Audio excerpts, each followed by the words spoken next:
Praise the lord, హల్లెలూయా. ఈ యొక్క ఉదయకాల సమయంలో మిమ్మల్ని అందరినీ ప్రేమపూర్వకంగా ఆహ్వానిస్తున్నాను.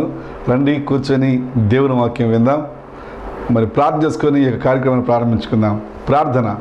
పరిశుద్ధ దేవ, ప్రేమగల మా తండ్రి, వారం వారం నీ బిడ్డలు ఈ రీతిగా కీర్తన ఛానల్ ద్వారా అదిగుతాను నిరాశలో నిరీక్షణటువంటి కార్యక్రమాన్ని వీక్షిస్తూ వారి జీవితాల కట్టుకున్నట్టుకు మీరు చూపిన కృప కొరకై స్తోత్రాలు, స్తుతులు చెల్లిస్తూ ఉన్నాం.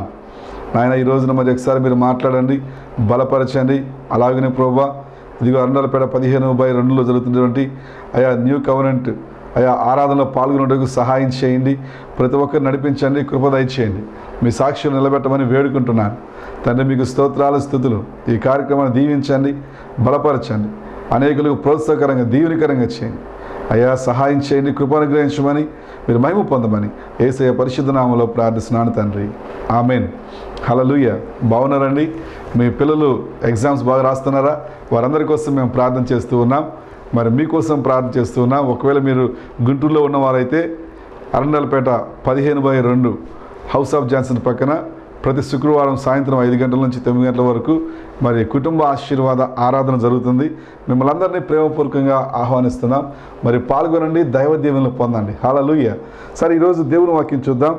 దేవుడు ఏం మాట్లాడాలని కోరుతున్నాడు. మీరు ఈ పాట విన్నారు కదా, చూడండి. ఇక్కడ దేవుడు మరి ఎంత మంచి దేవుడు యేసయ్య అని మనం చూడాలి. ఈ రోజున ఈ 2020 సంవత్సరంలో దేవుడు ఎంత మంచి దేవుడు అంటే, ఆయన మొట్టమొదటిగా నీ జీవితంలో స్వస్థతనిచ్చే మంచి దేవుడిగా ఉన్నాడు.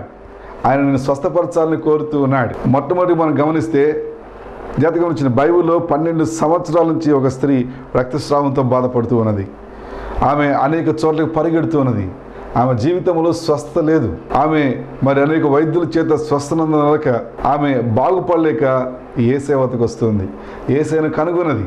యేసయ్య వద్దకు వస్తే ఏం జరుగుతుంది అక్కడంటే, యేసయ్య వస్త్రపు చెంగు ముట్టినప్పుడు వెంటనే ఆమె జీవితంలో గొప్ప స్వస్థ వస్తుంది. హల్లెలూయా. యేసయ్య ఎంత మంచి దేవుడు అంటే ఆయన స్వస్థనిచ్చేటువంటి దేవుడిగా ఉన్నాడు. మీ జీవితంలో, మీ కుటుంబంలో ఎటువంటి సమస్యలతో మీరు బాధపడుతున్నారు, నా ప్రభు ఎవరు అంటే మిమ్మల్ని స్వస్థపరిచేవాడు. ఆయన స్వస్థపరచడానికి సమర్థుడు, శక్తివంతుడు. ఈ రోజున ప్రతి ఒక్కరికి స్వస్థ కావాలి. ఏమంటే శరీర స్వస్థ కావాలి, హృదయ స్వస్థత కావాలి, ఆత్మ స్వస్థత కావాలి. ఏమైనా హృదయ స్వస్థత చాలా ప్రాముఖ్యం.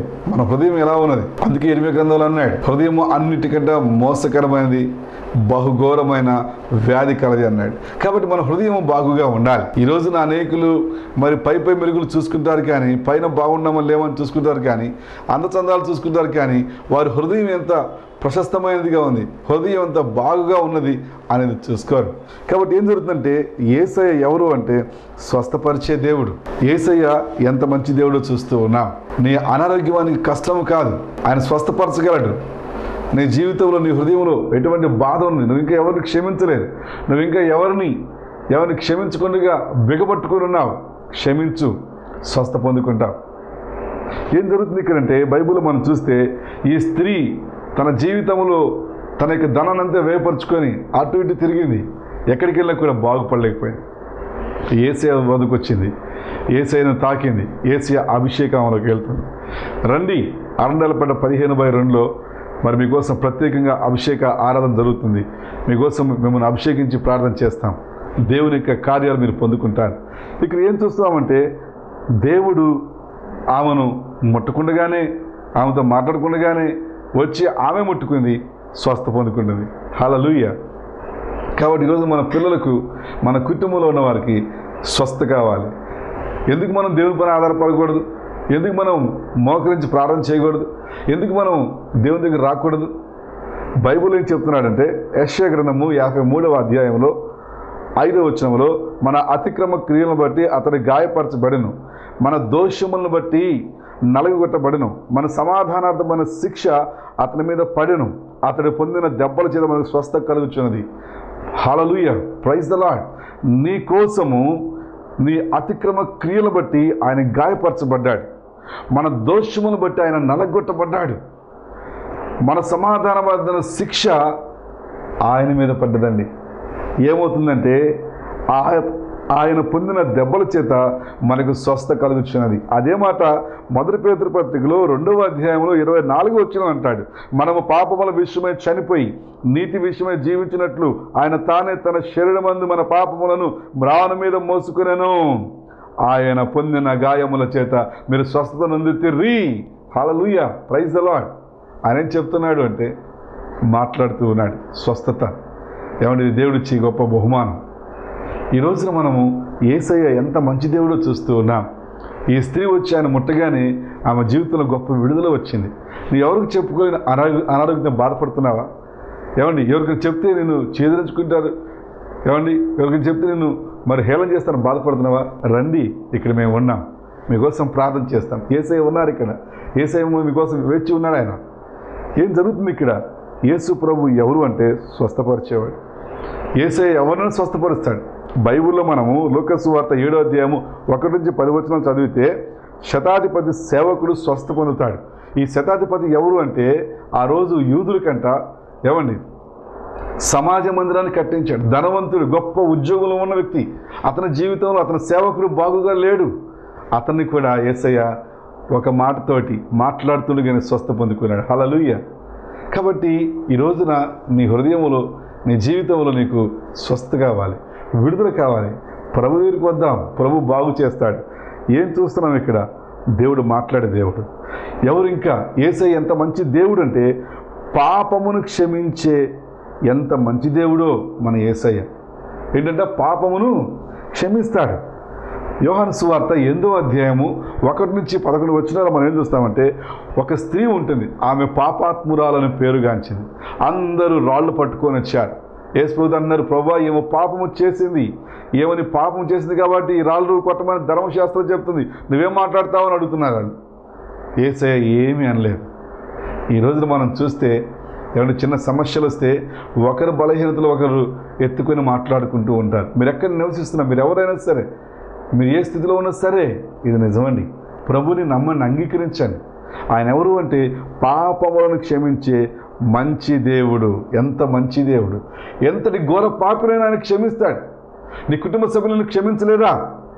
నీ భర్తను క్షమించలేదా? నీ భార్యని క్షమించలేదా? యేసయ్య క్షమించే దేవుడిగా ఉన్నాడు ఇక్కడ.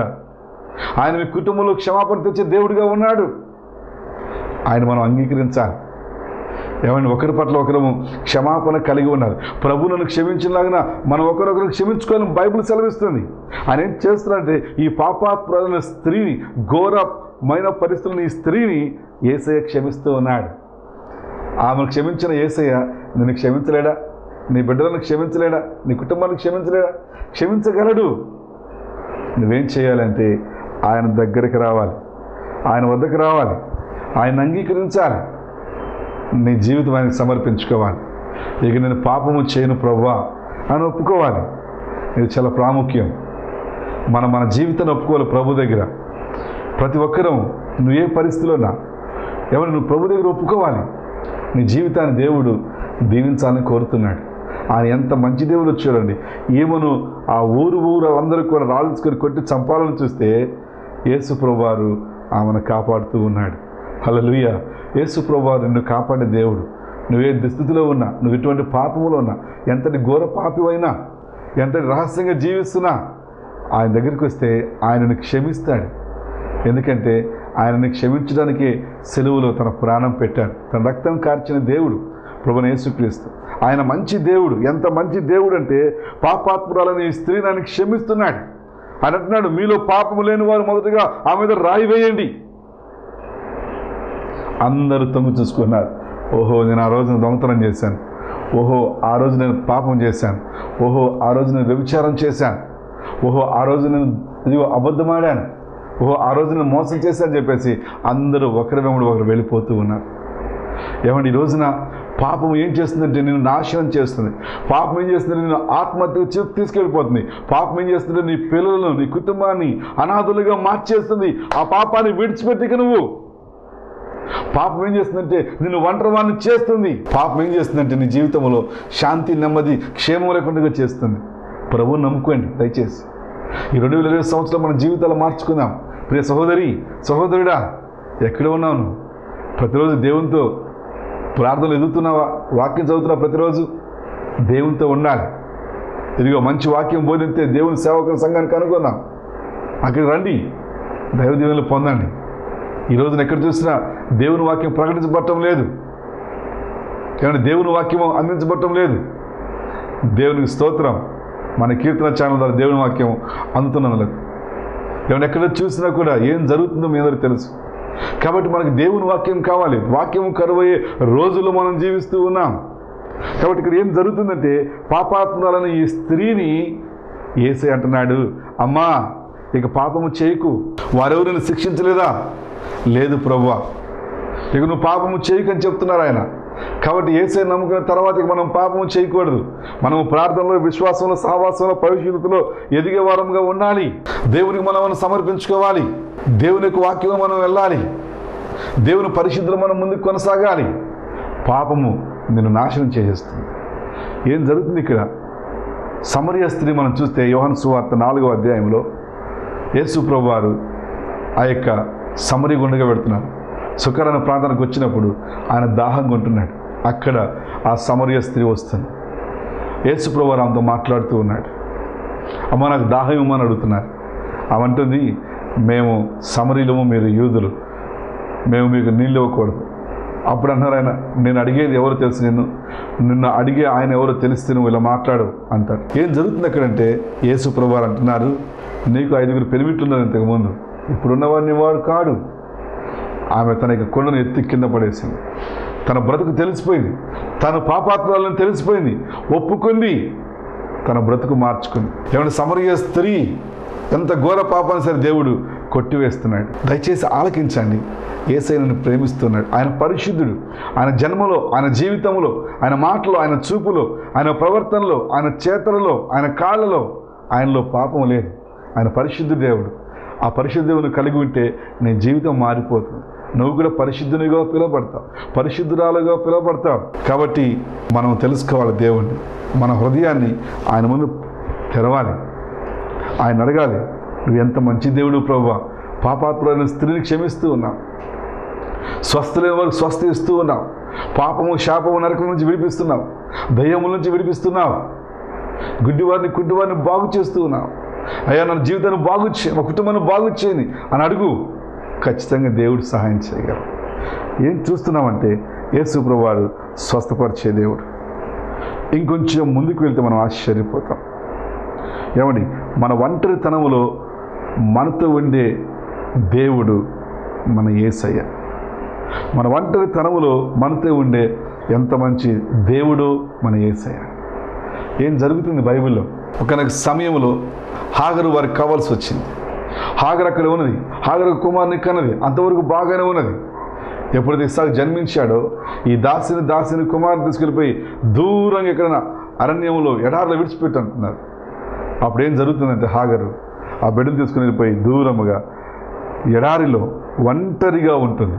ఒంటరిగా ఉంటూ అక్కడ పిల్లవాడిని దూరంగా పడేసి ఏడుస్తుంది. ఈ పిల్లవాడిని చావు నేను చూడలేను, మొత్తుకుంటుంది, కన్నీరు కారుస్తుంది. ఈ రోజున చాలామంది ఏమండి అన్నీ ఉన్నాయి, డబ్బు ఉన్నది, ఆస్తిపాస్తులు ఉన్నాయి, కానీ ఒంటరి జీవితం జీవిస్తూ ఉన్నారు. ఒంటరి జీవితం మంచిది కాదండి. ప్రభువు నమ్ముకునండి, రండి, సహవాసంలో రండి, ఆరాధనలు రండి, ప్రభువుని అంగీకరించండి. ఇదిగో ప్రభువుని కలిగి జీవిద్దాం, సహవాసం కలిగి జీవిద్దాం. దేవుని యొక్క కుటుంబం అంటే అందరూ ఉంటారు, ఒంటరితనం ఒకే ఉండదండి. దేవుని సంఘము అంటే దేవుని కుటుంబమే. కాబట్టి ఆ కుటుంబం మిమ్మల్ని ఆహ్వానిస్తూ ఉన్నాను. మీరు ఎక్కడ ఉంటున్నా, ఏ దేశంలో ఉంటున్నా, ఇదిగో అన్నీ ఉన్నాయి, కానీ మీరు ఒంటరి జీవితం జీవిస్తూ ఉన్నారు. ఈ హాగరు కూడా ఒంటరిదైపోయి చివరికి ఆత్మహత్యకు చేసుకోవడానికి ఇదిగో ఈ పిల్లవాడిని చావు నేను చూడలేని చెప్పేసి పిల్లవాడిని పక్కన పడేసి వెళ్ళిపోయి ఏడుస్తుంది. ఈ రోజున ఒంటరితనం అనేకులు ఏం చేస్తుంది తెలిసిన, ఆత్మహత్య తీసుకెళ్తుంది. ఈ రోజున అనేక మంది యవ్వనస్తులు అప్పులు చేసి అది చేసి ఏమవుతుందంటే చివరికి తమను తాము చంపుకుంటున్నారు. ఆత్మహత్య నీ సమస్యకు పరిష్కారం కాదు. దయచేసి గమనించండి, యేసయ్య ఎంత మంచి దేవుడు అంటే ఆయన దగ్గరికి రండి, మీరున్న పరిస్థితులను రండి, ఆయన అంగీకరించండి, ఆయనకి మీ హృదయాన్ని సమర్పించుకోండి, ఆయనకి మీ జీవితాన్ని తెరవండి. ఆయన ఏం చేస్తారంటే మిమ్మల్ని బాగు చేస్తాడు, మీ యొక్క సమస్యలను విడిపిస్తాడు.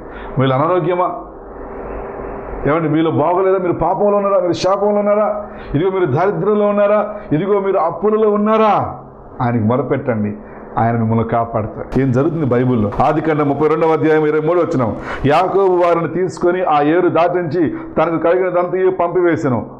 ఆదికాండం 32:24వ వచనం, యాకోబు ఒక్కడు మిగిలిపోయెను, ఒక నరుడు తెల్లజాము వారు వరకు అతనితో పెనుగులాడెను. యాకోబు ఒక్కడు మిగిలిపోయెను, యాకోబు ఒక్కడు మిగిలిపోయాను. యాకోబు ఒక్కడే మిగిలిపోతూ ఉన్నాడు. ఏం జరుగుతుంది? యాకోబు జీవితంలో ప్రాణ భయం వచ్చేసింది, తనను తను చంపబోతున్నాను భయపడుతూ ఉన్నాడు. ఎంత మంచి దేవుడు అండి యేసయ్య. ఆ రాత్రి యాకోబును కనుగొన్నాడు. యాకోబుని ఎవరవే అని అడుగుతున్నాడు. యాకోబు చెప్తున్నాడు, అయ్యా నేను మోసగాడిని, ప్రైజ్ ది లార్డ్, నేను అబద్ధికుడిని, నేను మంచివాడిని కాను ఒప్పుకున్నప్పుడు యేసయ్య అన్నాడు, యాకోబు ఇక నుంచి నువ్వు యాకోబుగా పిలవబడు, ఇశ్రాయేలు, హల్లెలూయా. దేవుడు మార్చేస్తున్నాడు. ఒప్పుకోవాలండి. నీ ఒంటరితనంలో నువ్వు ఏ దేశంలో ఉన్నా, నువ్వు ఎక్కడ ఉన్నా కూడా, ఏ గ్రామంలో ఉన్నా కూడా ఆయనతో మాట్లాడుతున్నాడు. నీకు అన్నీ ఉన్నాయి, కానీ ఒంటరి జీవితం జీవిస్తున్నావు, ఒంటరి బ్రతుకుతున్నావు. రండి, అన్నరపేట 15:2లో ఉంటున్నాం మేము. అక్కడ ప్రభుని ఆరాధన చేద్దాం, సహవాసం చేద్దాం. ఇదిగో మేము దేవుని కుటుంబంగా మీకోసం ఉన్నాం ఇక్కడ. ఏమంటే ప్రతి ఒక్క గురువారం ఉదయం 9 నుంచి 10 గంటల వరకు మన కీర్తన ఛానల్లో ప్రత్యక్ష ప్రసారం అవుతుంది. పాల్గొనండి, దేవుని యొక్క దీవెనలు పొందండి. యాకోబు జీవితం ఏమైందంటే బాధపడుతూ ఉన్నాడు, ఒంటరిగా ఉంటున్నాడు, ఏమండి అల్లకల్లోలం అవుతూ ఉన్నాడు. అక్కడ ఏం జరుగుతుందంటే యాకోబు మనం పరిశీలిస్తే, యాకోబు తన జీవితాన్ని, తన సమస్తాన్ని వదిలిపెట్టేస్తున్నాడు, తన కుటుంబాన్ని, తనందరూ వదిలిపెట్టి పంపించేస్తున్నాడు. ఒంటరిగా మిగిలిపోయాడు. ఆ రాత్రి ఒంటరిగా మిగిలిపోయాడు. ఆ రోజు ఒంటరిగా మిగిలిపోయాడు. ఈ రోజున నువ్వు ఏమండి నీకెంత ఉన్నా కూడా ఒంటరిగా ఉంటే ఏం ప్రయోజనం అండి? కాబట్టి ప్రభు నిన్ను ప్రేమిస్తున్నాడు, ఏమంటే ప్రభు నిన్ను పిలుస్తూ ఉన్నాడు. ఆయన ఎంత మంచి దేవుడు అంటే, నువ్వు ఏ పరిస్థితిలో ఉన్నా, నేను ఎవరు పట్టించుకోకపోయినా నా ప్రభు నిన్ను పట్టించుకుంటాడు. ఆయనకు ఒక్కసారి నీ హృదయాన్ని తెరువు, ఖచ్చితంగా ఆయన నిన్ను బాగు చేస్తాడు, నీ కుటుంబాన్ని దీవిస్తాడు. కాబట్టి ఈ రోజున ఏమంటే దేవుడు ఎంత మంచి దేవుడు అంటే, నువ్వు ఎటువంటి నిరాశలో ఉన్నా కూడా మనకు ఒక నిరీక్షణ ఉంది. అదే యేసయ్య. ఆయన నీ కోసం ఏం చేశాడంటే తన ప్రాణాన్ని పెట్టాడు. నీ కోసం ఏం చేశాడు? తన రక్తాన్ని కార్చాడు. నీ కోసం ఏం చేశాడంటే ఆయన సిలువపై సమస్తమును ధారపోశాడు. ఆయన చనిపోయి సమాధి చేయబడి తిరిగి లేచాడు. ఇదంతా నీ కోసం చేశాడు. నీ జీవితంలో శాంతిని, నీ జీవితంలో స్వస్థను, నీ జీవితంలో పాప క్షమాపణను, నీ జీవితంలో నిత్యత్వాన్ని తీసుకురావడానికి ఆయన ఎందుకు చేస్తున్నాడు. ఆయన కలిగి జీవిద్దామా? ఆయన మీ జీవితం సమర్పించుకుంటారా? మీ బ్రతుకుని ఆయనకు అప్పగించుకుంటారా? మీ జీవితాలు దేవుడు మారుస్తాడు, మీకు సంతోషం ఇస్తాడు. మీరు ఒంటరి వారు కారు అని ఆయన చెప్తాడు. మీ జీవితంలో ఆరోగ్యం ఇస్తాడు ఆయన. మీ పిల్లలకి మంచి భవిష్యత్తు ఇస్తాడు. కాబట్టి ప్రతి ఒక్కరం ప్రియ సహోదరి సహోదరులారా, ఇదిగో ప్రభువుని తెలుసుకుందాం, మనం రక్షణ పొందుదాం. రక్షణ పొందినటువంటి దేవుని యొక్క రాజ్యములో చేర్చబడదాం, దేవుని యొక్క బిడలుగా జీవిద్దాం. మరి మీ అందరినీ దేవుడు మరి మీతో మాట్లాడుతున్నాడు. మీ అందరినీ మరి వేడుకుంటున్నాం, ప్రభువుని నమ్ముకునండి, ప్రభువుని అంగీకరించండి. మీ కుటుంబాలుగా దేవుని వద్దకు రండి. దేవుని యొక్క ఆశీర్వాదాలు, దేవుని యొక్క స్వస్థ, దేవుని యొక్క క్షమాపణ, దేవుని యొక్క సహవాసమును కోరుకోనండి. అప్పుడు మీరు దీవించబడతారు. అప్పుడు మీ కుటుంబాల సంతోషం, మీ కుటుంబంలో సమాధానం, మీ కుటుంబంలో క్షేమము ఉంటుంది. దేవుడు మనతో మాట్లాడుతున్నాడు. కాబట్టి మీకోసం ప్రార్థన చేస్తున్నాం. మరి ప్రత్యేక ప్రార్థనలు కావాలంటే ఈ ఫోన్ నెంబర్ మీరు సంప్రదించవచ్చు. అలాగనే అరండాలపేట 15 లైన్ 2వ అడ్రోడ్లో మరి ప్రతి ఒక్క శుక్రవారం సాయంత్రం 5 గంటలకు కుటుంబ ఆశీర్వాద కూడి జరుగుతుంది. మీరందరూ పాల్గొనండి, దైవ దీవెనలు పొందండి. అలానే గురువారము మరి యొక్క ప్రత్యక్ష ప్రసారం వస్తుంది. ఉదయం 9 గంటల నుంచి 10 గంటల వరకు వీక్షించండి, ఆశీర్వదించబడండి. అలాగనే ప్రతి సోమవారము 7:30 గంటలకు ఇలాగ మన కార్యక్రమాలు చూడండి. మీరు దీవించబడండి. మీరు దీవించబడితే మీ యొక్క మరి ఆశీర్వాదం, మీ యొక్క సాక్ష్యాలు మాతో పంచుకోనండి. అనేకులకు మేలుకరంగా మారండి. దేవుడు మనల్ని దీవించును గాక. God bless you all. Thank you all. Praise the Lord. ప్రార్థన. పరిశుద్ధ దేవ, ప్రేమగల మా తండ్రి, ఈ రోజున ఎదుగుతాను నిరాశ దీక్షణ కార్యక్రమాన్ని వీక్షిస్తున్న వీళ్ళందరి కోసం ప్రార్థిస్తున్నాం. వాళ్ళ స్వస్థత, పాప క్షమాపణ, మీ రక్షణ, మీ సహవాసం నేనున్నాను అని చెప్తూ ఉన్నారు. కనికరించండి, మీ సాక్షి నిలబెట్టండి, మీ సహవాసాలు సహాయం చేయండి, మీ రక్షణ పొందుటకు సహాయం చేయండి, మీ స్వస్థ పొందుకుంటకు సహాయం చేయండి, మీ కృపను దయచేయమని, ఆశీర్వదించమని, మహిమ పొందమని యేసయ్య పరిశుద్ధ నామంలో ప్రార్థిస్తున్నాను తండ్రి. ఆమెన్. ఆమెన్. వందనాలండి. God bless you all.